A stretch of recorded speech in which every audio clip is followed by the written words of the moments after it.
Ninguém será preso senão em flagrante delito ou por ordem escrita e fundamentada de autoridade judiciária competente, salvo nos casos de transgressão militar ou crime propriamente militar, definidos em lei. A regra geral impõe que a prisão somente poderá ocorrer sob 2 argumentos. Ou a pessoa está em flagrante delito, cometendo o crime, ou acabando de cometê-lo, sendo perseguida logo após o crime, ou sendo encontrada logo depois com objetos ou instrumentos dos quais se presuma a autoria do crime, ou, obrigatoriamente, a prisão terá que ser executada em cumprimento de ordem judicial escrita e fundamentada. Observem que a Constituição quer ordem judicial, não podendo mais ser uma ordem de autoridade policial, como está na Lei de Contravenções Penais, ou autoridade executiva, como no caso da prisão para extradição por ordem do Ministro da Justiça. Não sendo militar, não estando em flagrante, ou não tendo a fundamentá-la uma ordem de autoridade judicial escrita e fundamentada, a prisão estará inconstitucional e ilegal. Interessante questão foi formulada num concurso público envolvendo este tema. A pergunta era a seguinte: se a prisão do militar poderia ser objeto de habeas corpus. Tal prisão tem tratamento excepcional. Sabemos que só em 2 condições uma pessoa civil pode ser presa: ou por ordem escrita do juiz, ou em flagrante delito. A única exceção é a da questão. Mas o militar também pode ser aprisionado por cometer indisciplina. A prisão de qualquer pessoa e o local onde se encontre serão comunicados imediatamente ao juiz competente e à família do preso ou à pessoa por ele indicada. São obrigatórias 2 comunicações a partir da prisão. Uma ao juiz competente, o qual vai justamente avaliar a legalidade da prisão. E outra, ou à pessoa que o preso indicar e que poderá ser o seu advogado, ou a alguém da família, se for possível identificá-la. O que se comunicará é o fato da prisão e o local onde está detido o preso, para que essas pessoas possam verificar o estado físico e psíquico do encarcerado e ajudá-lo, acabando com aquela situação aflitiva dos familiares que, com o sumiço de um parente, ficavam dias e dias a procurar em delegacias, hospitais, etc. O preso será informado de seus direitos, entre os quais o de permanecer calado, sendo-lhe assegurada a assistência da família e de advogado. São vários os direitos do preso, dentre eles o de ser assistido pela família e por advogado, de ter preservada a sua integridade física e o de ficar calado. O melhor entendimento desse direito de ficar calado é aquele que aponta o descabimento de ser o preso obrigado a falar e, assim, fornecer elementos que serão usados para prejudicá-lo e a sua defesa no processo. Qualquer preso, em qualquer situação, pode reservar-se o direito de somente falar em juízo, negando-se a responder a todas as perguntas da autoridade policial. O preso tem direito à identificação dos responsáveis por sua prisão ou por seu interrogatório policial. O dispositivo tem finalidade nitidamente preventiva. Sabendo que o preso tem direito constitucional de identificá-lo, o policial que realizar a prisão ou o interrogatório do preso saberá usar apenas a força necessária para um e outro ato, não podendo cometer excessos, pelos quais poderá vir a ser processado por abuso de autoridade. As autoridades policiais ficam obrigadas a oferecer ao preso todas as alternativas necessárias à identificação do policial ou da equipe que o prendeu ou interrogou-o. A prisão ilegal será imediatamente relaxada pela autoridade judiciária. Prisão ilegal é aquela que não obedece aos parâmetros legais, como, por exemplo, a da pessoa que não estiver em flagrante, presa sem ordem judicial escrita e fundamentada. Tal prisão, por mais que se tenha certeza de que o preso é culpado, deverá ser relaxada, isto é, liberado o preso, por ordem de autoridade judiciária. Ninguém será levado à prisão ou nela mantido quando a lei admitir a liberdade provisória com ou sem fiança. Há infrações penais que não têm tanta gravidade que justifique o aprisionamento de uma pessoa, com o risco de ficar ela em contato com outros criminosos. Se ocorrer uma prisão motivada por uma dessas pequenas infrações, até que o processo seja concluído definitivamente, a pessoa poderá aguardar em liberdade. Basta que pague a fiança, que é o crime afiançável, que lhe será devolvida ao final, descontadas as custas do processo.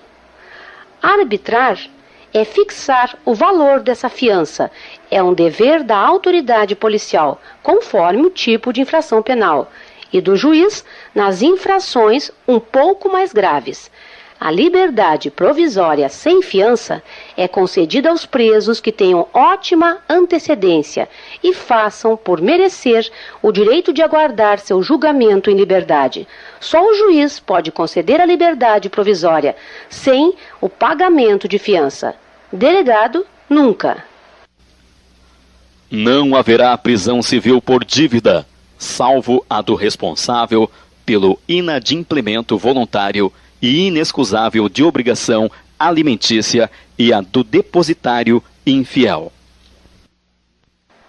A prisão civil difere da prisão criminal. A prisão criminal tem natureza punitiva, ou seja, a pessoa está presa como punição por ter cometido um crime. Já na prisão civil, a natureza é coercitiva, ou, em outras palavras, a pessoa é presa para ser pressionada a fazer alguma coisa, a cumprir uma obrigação que deveria ter cumprido e não o fez. Não haverá prisão civil por dívida. Traduz-se que ninguém pode ser preso por ser devedor de outrem, ou melhor, caloteiro, aqui no Brasil, não vai para a cadeia, não. Devedor de outrem não é a mesma coisa que pagar com cheque sem fundo, pois isso é crime de estelionato e sujeito, portanto, à prisão criminal. Há duas exceções à regra. Na primeira, poderá ser presa a pessoa que for devedora de pensão alimentícia e, podendo pagar, decide parar de fazê-lo. Quem recebia a pensão pode pedir a prisão civil do devedor, que ficará preso até que pague ou volte a pagar essa dívida alimentar. A segunda exceção é a prisão do depositário infiel, que é quem recebe um bem para guardar em depósito, de particular ou da justiça, e na hora de devolver esse bem, não mais o tem, sem uma justificativa aceitável para tanto. Conceder-se-á habeas corpus, sempre que alguém sofrer ou se achar ameaçado de sofrer violência ou coação em sua liberdade de locomoção, por ilegalidade ou abuso de poder. O habeas corpus visa proteger a liberdade primária da pessoa física viva, que corresponde ao ir e vir. Por ser uma ação judicial, o habeas corpus deve ser requerido ao juiz e só concedido por ele. Conceder-se-á mandado de segurança para proteger direito líquido e certo, não amparado por habeas corpus ou habeas data, quando o responsável pela ilegalidade ou abuso de poder for autoridade pública ou agente de pessoa jurídica no exercício de atribuições do poder público. Trata-se este de mais um remédio contra abusos de autoridades. Como o habeas corpus é específico para a proteção da liberdade de locomoção, a Constituição, para os outros direitos, previu o mandado de segurança.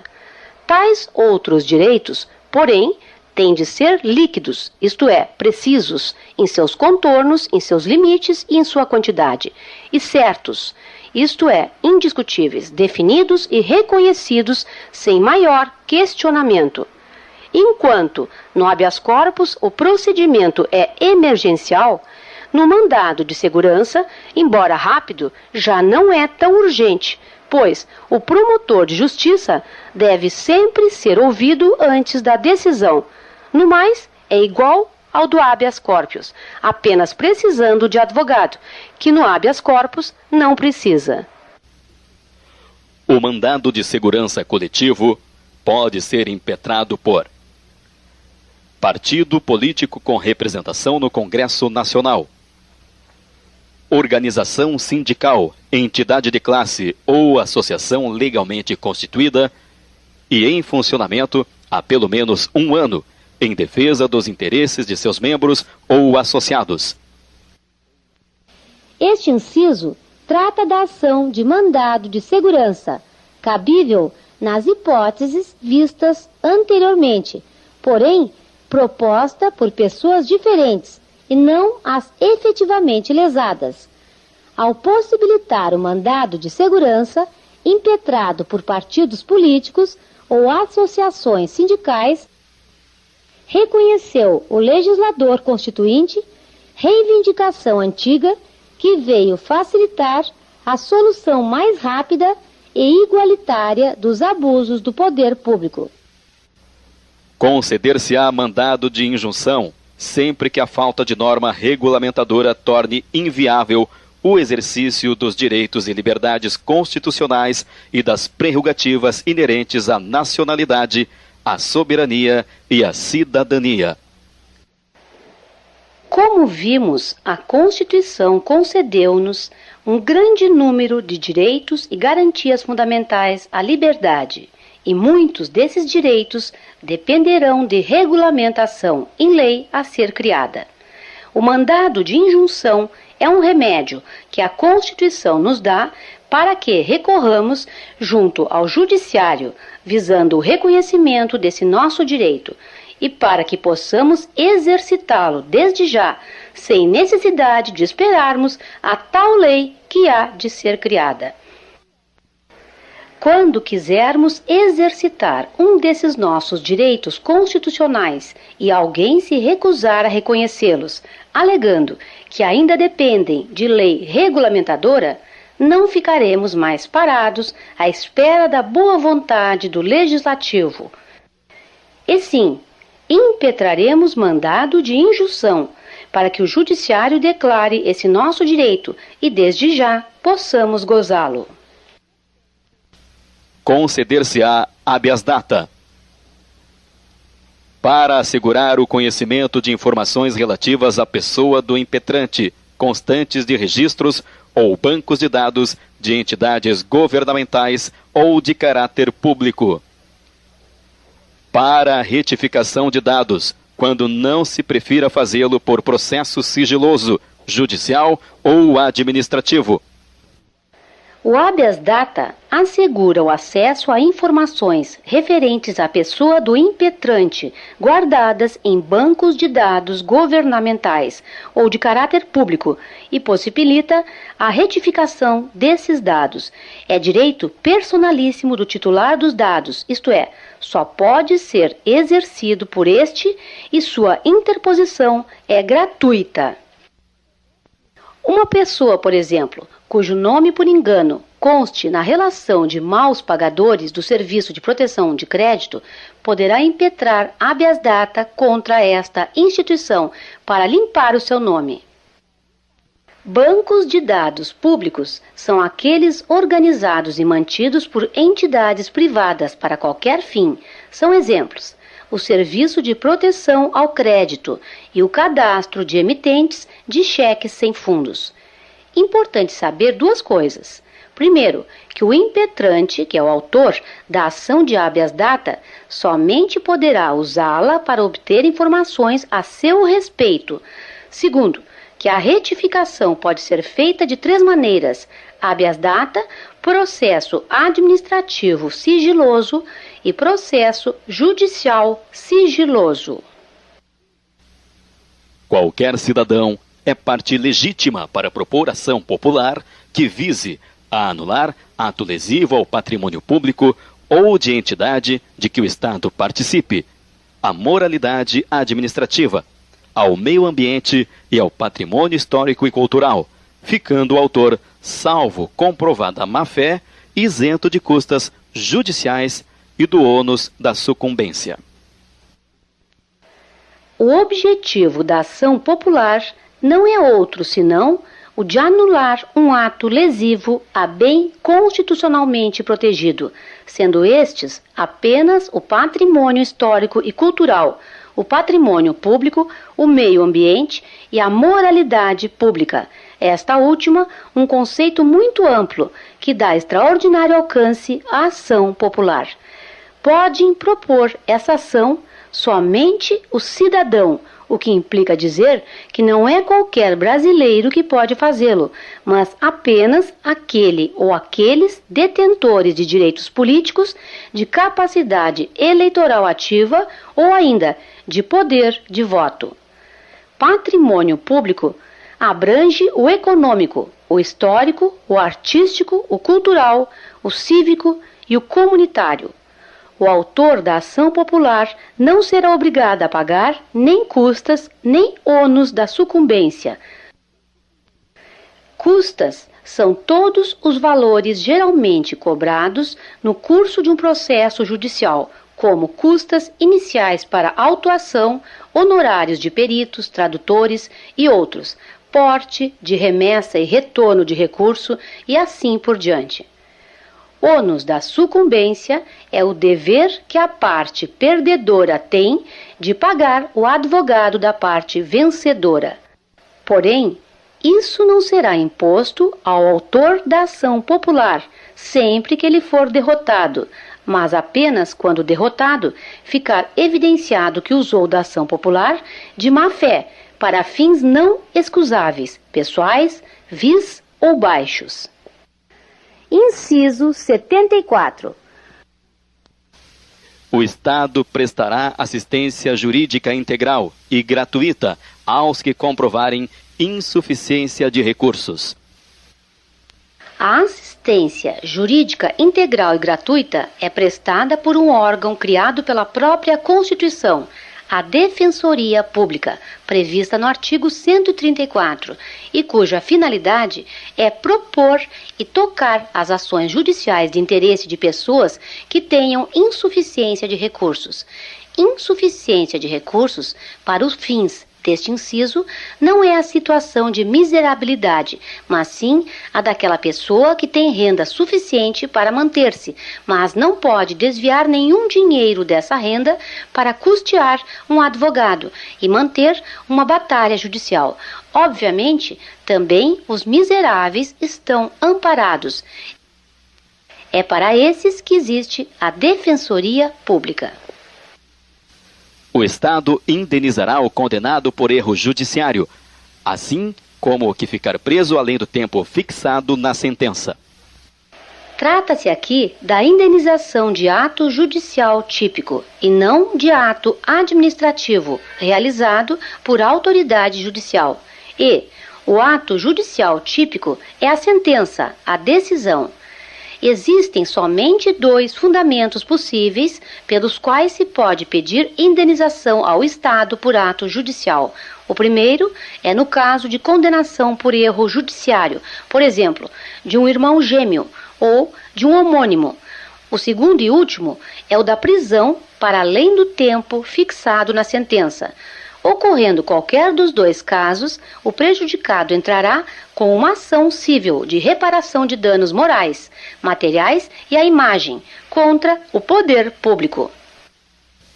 São gratuitos para os reconhecidamente pobres na forma da lei: o registro civil de nascimento, a certidão de óbito.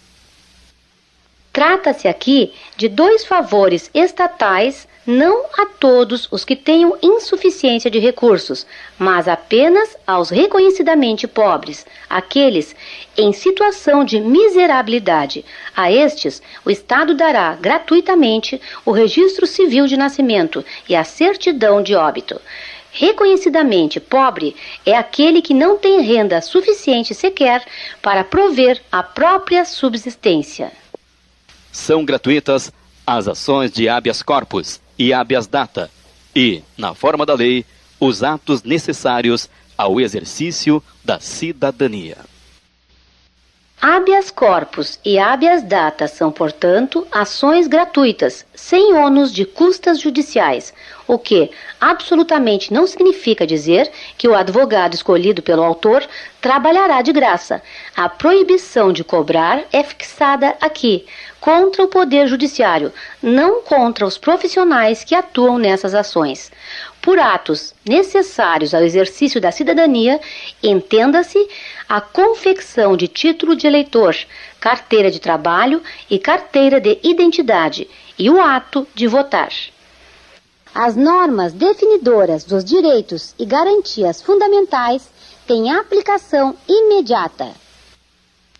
Temos aqui o princípio da imediata aplicabilidade, segundo o qual os direitos e garantias fundamentais, onde quer que estejam, dentro ou fora da Constituição, são imediatamente aplicáveis aos seus beneficiários, não se podendo alegar que dependem de lei que venha regulamentá-los. Os direitos e garantias expressos nesta Constituição não excluem outros decorrentes do regime e princípio por ela adotados, ou dos tratados internacionais, em que a República Federativa do Brasil seja parte. Redação que dá muita extensão à relação dos direitos e garantias fundamentais, ao admitir e reconhecer como tais todos os que estão na Constituição, e não apenas do artigo 5º, e também aqueles que se originarem do regime democrático e dos princípios adotados pela Constituição, além de outros criados por tratados internacionais, dos quais o Brasil seja parte, como também os direitos originados pelo Acordo do Mercosul, quanto ao tráfico de pessoas, bens e serviços nos países do Cone Sul.